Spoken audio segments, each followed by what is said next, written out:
ఆదోని జిల్లా కోసం స్థానికులు పోరాటం చేస్తున్నారు. ఆదోనిని జిల్లా చేయాలని డిమాండ్ చేస్తూ స్థానికులు చేపట్టిన రిలే నిరాహార దీక్షలు 37వ రోజుకు చేరుకున్నాయి. దీక్షలకు వైఎస్ఆర్సీపీ సంఘీభావం ప్రకటించింది.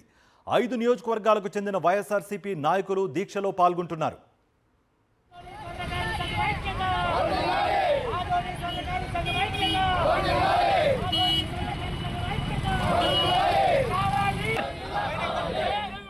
ఇదే అంశానికి సంబంధించి మరింత సమాచారం మా ప్రతినిధి లోకేష్ అందిస్తారు.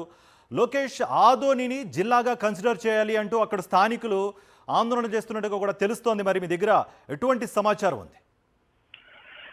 కార్తీక్, గత 37 రోజుల పాటు నుండి యొక్క ఆదోని ప్రాంత ప్రజలు ఆదోనిని ప్రత్యేక జిల్లా చేయాలంటూ పోరాటం కొనసాగిస్తూనే ఉన్నారు. వివిధ రూపాల్లో యొక్క తమ గళానైతే వినిపిస్తున్న పరిస్థితి అయితే కనపడుతుంది. ఖచ్చితంగా ఈ యొక్క ప్రాంతం అభివృద్ధి జరగాలంటే ఆదోనిని ప్రత్యేక జిల్లా చేయాలంటూ ఆ యొక్క ప్రాంత వాసులు అయితే ఆందోళన చేస్తున్న పరిస్థితి. వీరికి మద్దతుగా, వీరికి సంఘీభావంగా ఈ రోజు వైఎస్ఆర్ కాంగ్రెస్ పార్టీ సంబంధించిన 5 నియోజకవర్గాలకు సంబంధించిన నాయకులు ఈ రోజు రిలే దీక్షలు చేపట్టబోతున్నారు.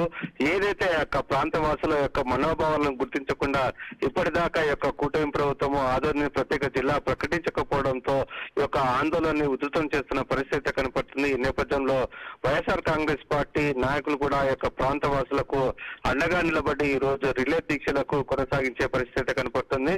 ఖచ్చితంగా ఈ యొక్క ఆదోనిని ప్రత్యేక జిల్లా చేయాలనే ఒక డిమాండ్ అయితే కొనసాగుతున్న పరిస్థితి. కొద్దిసేపట్లో వైఎస్ఆర్ కాంగ్రెస్ పార్టీ సంబంధించిన నాయకులు యొక్క రిలే దీక్షలో కూర్చుంటున్నారు. వీరి ప్రధానమైన డిమాండ్ అయితే ఆదోనిని ప్రత్యేక జిల్లా చేయాలంటూ వీరు కోరుతున్న పరిస్థితి. Karthik, thank you Lokesh.